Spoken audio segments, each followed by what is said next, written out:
наречените зелен паметник. Този паметник е тук в 1848 година. Това е било точно 500 годишнина от основаването на Пражкия университет.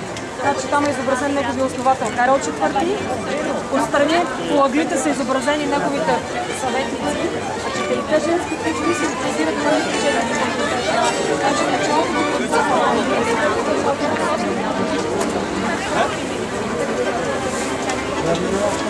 трябва 348 година.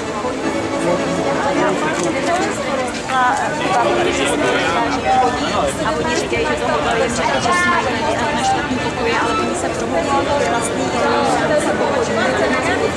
a tam ta paní